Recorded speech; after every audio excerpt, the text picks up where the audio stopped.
were two words: Diana Mercer. 2 years ago, I had loaned the car to Nate to help him look the part of a successful CEO. He'd offered to sign a lease agreement, $20,000 a month. I had said, "Don't worry about it, Nate. We're partners. Keep the cash in the business until we're stable." We never put it in writing. I thought it was a gesture of loyalty. Now I realized it was just a weapon I'd handed him to use against me. If they wanted to play by the book, if they wanted to settle accounts, then we were going to count every single penny. I stood up and walked down to the executive garage. The Cullinan was sitting in the CEO's reserved spot. Madison was there, directing 2 junior assistants as they swarmed the car. "Throw these floor mats out, they're hideous," she barked. "And this charm hanging from the mirror? Toss it. It looks like a kindergarten project. Check the trunk. Clear out any personal boxes. We don't want their private clutter in here." Those hideous mats were custom-ordered leather, worth $800. The charm was a lucky tassel my daughter had made me with her own hands. The boxes in the trunk contained high-end gift sets I'd bought with my own money for our upcoming client gala. I stood behind a concrete pillar, watching them like scavengers, throwing my belongings onto the dirty garage floor and stepping over them. Madison even climbed into the driver's seat, gripped the steering wheel, and took a selfie. I saw her post it to her Instagram story a second later. Caption: "New whip. Hard work pays off. Keep grinding. Hashtag CEO energy. Hashtag growth mindset." I looked at the post and tapped the heart icon. "Keep grinding, Madison. I hope you enjoy the ride, because this car is temperamental. She only listens to her real owner." The next morning, the HR manager called me in. "Diana, given the severity of the policy violation, the firm has decided to temporarily suspend your operational authority." The HR manager, Brenda, was in her late 40s, and we'd always been on good terms. Now, she wouldn't even meet my eyes. "Nate feels it's best if you step back from active accounts this week to reflect. You'll be handing over your current projects for the transition." Handing them over to whom? Madison. I arched an eyebrow. "To an intern?" "Nate says Madison has shown extraordinary integrity and a keen eye for oversight. The board, well, Nate,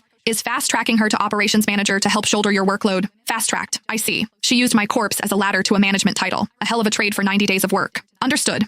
I went back to my office. Madison was already there, sitting at a makeshift desk they'd squeezed in next to mine. She was wearing a sharp power suit, her hair slicked back into a tight bun. She looked the part. I'll give her that. "Diana," she said, dropping the Ms. Mercer. Her tone held zero respect. "Nate wants me to take over the client files, specifically the Beaumont account. He's coming in Monday, and I need to be lead on the prep. Arthur Beaumont, our biggest client, the man who provided 60% of our annual revenue. I had landed him 2 years ago, specifically because I showed up to our first meeting in that Cullinan. Beaumont was a man of old-school tastes. He cared about presentation. He'd run his hand over the leather seats and said, 'Ms. Mercer, a car tells you everything about a person's attention to detail. I think we'll do great things together.' Now, Madison wanted him. The files are on the shared drive. 'Help yourself,' I said flatly. 'I'm sure there are details not in the files,' Madison said, leaning in. 'What are his preferences? What tea does he drink? Any allergies? Golf handicap?' I looked at her hungry, desperate face. 'He drinks Da Hong Pao tea. He's allergic to shellfish. And he loves golf. Usually plays at the club in Westchester.' I told her the truth. Mostly. He did love that tea. He was allergic to shellfish. But what I didn't mention was that Arthur Beaumont absolutely loathed young people who pretended to know more than they did. He despised performative excellence. 'Got it,' Madison scribbled in her notebook. 'Thanks. Oh, and I've given the car keys to old Joe, the driver.' Nate said from now on, that car is strictly for VIPs like Beaumont. It stays locked in the garage otherwise. Sounds like a plan. That afternoon, I drove to the Rolls-Royce dealership. 'Ms. Mercer, good to see you,' the service manager greeted me warmly. 'Everything okay with the Cullinan?' 'It's fine,' I said, pulling a spare key from my purse. 'I need a full diagnostic run remotely, and I want to upgrade the GPS and anti-theft software, specifically the remote kill switch.' 'Of course. Did you bring the vehicle in?' 'No,' I smiled. 'But someone will be bringing it in soon. Very soon.' The manager looked confused but nodded professionally. 'Whatever you need. The car is in your name, Ms. Mercer. We only take orders from you.' I walked out of the dealership into a gray, overcast afternoon. I took an Uber back to the office. As we pulled up to the curb, I saw the Cullinan gliding out of the garage. Old Joe was driving. Madison was in the passenger seat, chatting animatedly. In the back, Nate was leaning against the headrest with his eyes closed, looking every bit the high-powered executive. They were off to a lunch meeting with a new prospect. The window rolled down as they got stuck at the red light next to me. Madison saw me standing on the sidewalk waiting for my ride. She leaned out, a smirk plastered on her face. 'Hey, Diana! Waiting for a bus?' She gave a mock sympathetic pout. 'Sorry about this, but Nate has a big meeting and we needed the company car. It's a scorcher out here. Maybe you should just head home early and play with your kid.' Nate opened his eyes and looked at me. His expression was a messy cocktail of guilt and arrogance. 'Just expense the Uber, Diana,' he said, before rolling up the tinted glass. The black beast roared away, splashing a puddle of dirty rainwater onto the hem of my skirt. I stood there, watching the taillights disappear into traffic. 'Expense the Uber?' 'Nate, you forgot one very important detail. The gas card for that car is linked to my personal Amex.' Right on cue, my phone buzzed. A notification popped up.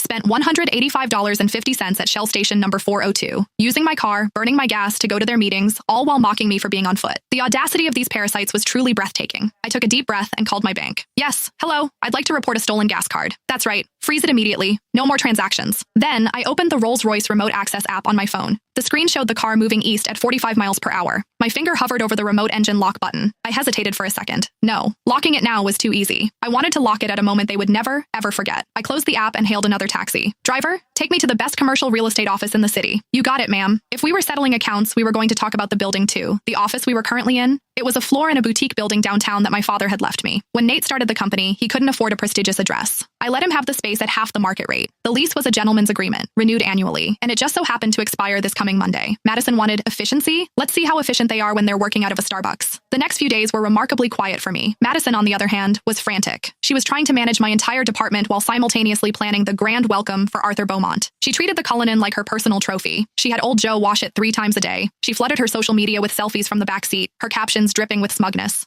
Status isn't just a title, it's an environment. Heavy is the head that wears the crown, but the leather seats help. Dozens of coworkers liked her posts, calling her a rising star and the future of the firm. They had no idea she was playing with matches in a room full of gasoline. Friday evening, while I was home helping my daughter build a Lego castle, my phone rang. It was Nate. Diana, where are you? He sounded stressed. At home. Why? The gas card isn't working. Joe went to fill up for the weekend, and it said, card frozen. Oh, that, I said casually. That card is in my name. I thought I lost my wallet earlier, so I reported it stolen and canceled all the cards. Nate choked back a frustrated sound. Well, uncancel it. We need the car for the Beaumont pickup on Monday morning. I can't do that over the phone, Nate. I have to go to the branch in person with my ID. They're closed for the weekend, and honestly, I'm pretty booked with reflecting on my behavior. Diana, are you doing this on purpose? Nate's voice rose an octave. Just because of that fine? Are you really being this petty? If we lose Beaumont, the whole company is in jeopardy. Do you want that on your conscience? Nate, I cut him off, my voice like ice. First, it's my personal card. I manage it how I see fit. Second, why is the company using my personal card for fuel anyway? Doesn't the administration department provide the driver with a corporate card? Silence on the other end. The company did provide a fuel allowance, but I knew exactly where that money went. It went into Nate's pocket to cover his country club dues, and Joe just used my card because I never complained. Until now. Fine, Diana, fine, Nate spat. The company will cover the gas. Don't expect to use a single company resource moving forward. Understood, Nate. I hung up and looked out at the city skyline. This was only the beginning. Sunday night, I made copies of all my receipts. I pulled out the lease for the office space. It was black and white. Lease expires October 31st. That was tomorrow. If they didn't sign a renewal, which they couldn't because I hadn't sent them one, they would be trespassing by noon. I sent a quick text to my real estate agent. Bring the new prospective tenants by tomorrow morning at 10 a.m. sharp. You got it, Diana. That floor is hot. I have a hedge fund willing to pay double the current rent. Perfect. Anyone but the current tenant is fine by me. I poured myself a glass of red wine. Tomorrow was going to be a masterpiece.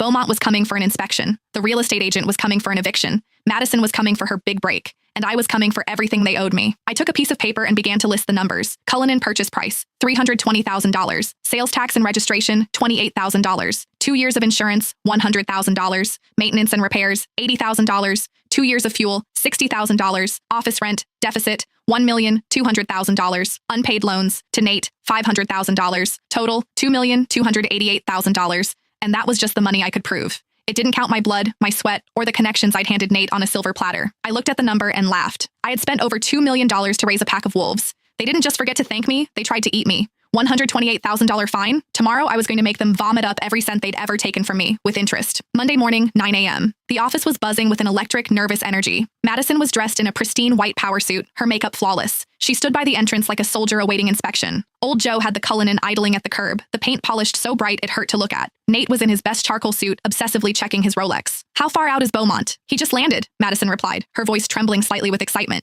Joe is heading to the park entrance now to escort his motorcade in. It was a matter of etiquette. Beaumont's security detail would park at the main gate, and our corporate car would bring him to the door. Joe, go, Madison shouted. Joe nodded, climbed into the driver's seat, and pressed the start button. Nothing happened.